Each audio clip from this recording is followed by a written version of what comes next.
ಪೂರಿ ಅಂದರೆ ಯಾರಿಗಿಷ್ಟ ಇಲ್ಲ ಹೇಳಿ, ಎಲ್ಲರೂ ಇಷ್ಟಪಟ್ಟು ತಿಂತಾರೆ. ಇಷ್ಟಪಟ್ಟು ತಿಂದೇ ಇದ್ದವರು ಕೂಡ ಈ ಪುರಿಯನ್ನು ಇಷ್ಟಪಟ್ಟೇ ತಿಂತಾರೆ.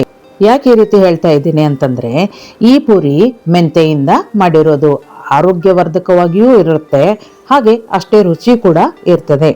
ನಮಸ್ಕಾರ ಸ್ನೇಹಿತರೆ, ದ್ವಿತೀಯ ಕಿಚನ್ಸ್ಗೆ ಸ್ವಾಗತ. ನಾನಿಲ್ಲಿ 1 ಕಟ್ಟಾಗುವಷ್ಟು ಮೆಂತ್ಯ ಸೊಪ್ಪನ್ನು ತಗೊಂಡಿದ್ದೇನೆ. ಅದನ್ನು ಚೆನ್ನಾಗಿ ತೊಳ್ಕೊಂಡು ಸಣ್ಣಗೆ ಹೆಚ್ಕೊಂಡು ಇಟ್ಕೊಳ್ಬೇಕು. ನಾವಿವತ್ತು ಮಾಡ್ತಾ ಇರೋ ಪೂರಿ ಮೆಂತ್ಯ ಪೂರಿ ತುಂಬ ರುಚಿಯಾಗಿರ್ತದೆ, ಎಣ್ಣೆ ಕೂಡ ಹಿಡಿಯಲ್ಲ. ಇಲ್ಲಿ ಒಂದು ಕಡಾಯಿಯನ್ನು ನಾನು ಒಲೆ ಮೇಲೆ ಇಟ್ಕೊಂಡು ಅದಕ್ಕೆ 1 ಚಮಚ ಆಗುವಷ್ಟು ತುಪ್ಪನ ಹಾಕ್ಕೊಂಡಿದ್ದೇನೆ. ತುಪ್ಪದಲ್ಲಿ ನಾವು ಕಟ್ ಮಾಡಿ ಇಟ್ಕೊಂಡಿರುವಂಥ ಮೆಂತ್ಯ ಸೊಪ್ಪನ್ನು ಹಾಕಿ ಚೆನ್ನಾಗಿ ಹುರ್ಕೊಳ್ಬೇಕು. ಮೆಂತ್ಯ ಈ ರೀತಿ ಹುರ್ಕೊಳ್ಳೋದ್ರಿಂದ ಕಹಿಯನ್ನು ಕಡಿಮೆ ಮಾಡುತ್ತೆ. ಅದಕ್ಕೋಸ್ಕರ ಸ್ವಲ್ಪ ಮೆಂತ್ಯ ಸೊಪ್ಪನ್ನು ನೀರಿನ ಅಂಶ ಕಡಿಮೆ ಆಗೋವರೆಗೂ ಬಾಡಿಸ್ಕೊಳ್ಬೇಕು. ಇವಾಗ ಹಿಟ್ಟು ಕಲಿಸ್ಕೊಳ್ಳೋಣ. ನಾನು 2 ಬಟ್ಲಿನಷ್ಟು ಗೋಧಿ ಹಿಟ್ಟನ್ನು ಹಾಕ್ಕೊಂಡಿದ್ದೇನೆ. ಹಾಗೆ 2 ರಿಂದ 3 ಚಮಚ ಆಗುವಷ್ಟು ಬಾಂಬೆ ರವನ್ನು ಹಾಕ್ಕೊಂಡಿದ್ದೇನೆ. ಸ್ವಲ್ಪ ಕಸೂರಿ ಮೇಥಿಯನ್ನು ಕ್ರಷ್ ಮಾಡಿ ಹಾಕ್ಕೊಳ್ತಾ ಇದ್ದೇನೆ.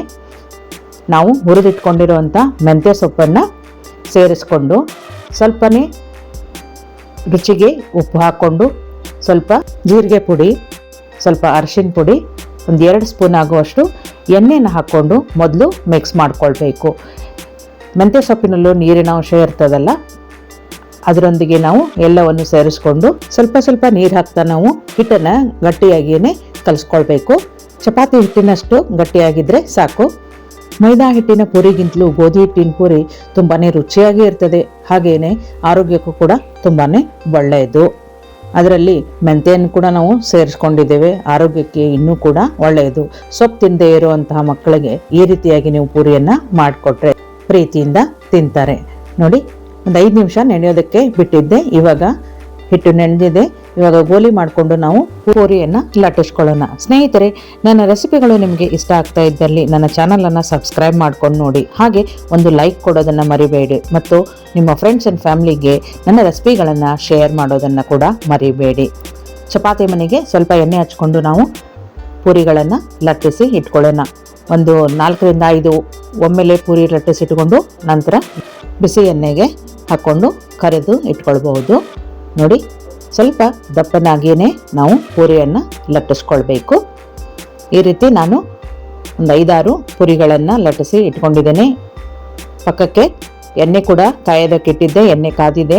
ಇವಾಗ ಪೂರಿಗಳನ್ನು ಕರೆ ತಕ್ಕೊಳ್ಳೋಣ. ಈ ಪೂರಿ ಜೊತೆಗೆ ಚಟ್ನಿ, ಪಲ್ಯ ಯಾವುದಾದ್ರೂ ಚೆನ್ನಾಗಿರ್ತದೆ. ಹಾಗೆ ಕೂಡ ತುಪ್ಪ ಹಾಕ್ಕೊಂಡು ತಿಂದರೂ ತುಂಬಾ ರುಚಿಯಾಗಿ ಇರ್ತದೆ.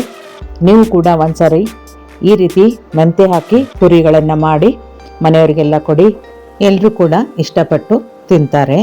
ಹಾಗೆಯೇ ಟಿಫನ್ನಿಗೆ ಡಬ್ಬಿಗೆ ಕೂಡ ಹಾಕಿ ಕಳಿಸ್ಕೊಡ್ಬೋದು. ಹಾಗೆ ಮೆತ್ತಗೆ ತುಂಬ ಚೆನ್ನಾಗಿರ್ತದೆ. ನೋಡಿ, ನಾನಿಲ್ಲಿ ಪೂರಿಗಳನ್ನು ರೆಡಿ ಮಾಡ್ಕೊಂಡಿದ್ದೇನೆ. ಪ್ಲೇಟಿಗೆ ಸರ್ವ್ ಮಾಡೋಣ ಪೂರಿಗಳನ್ನು.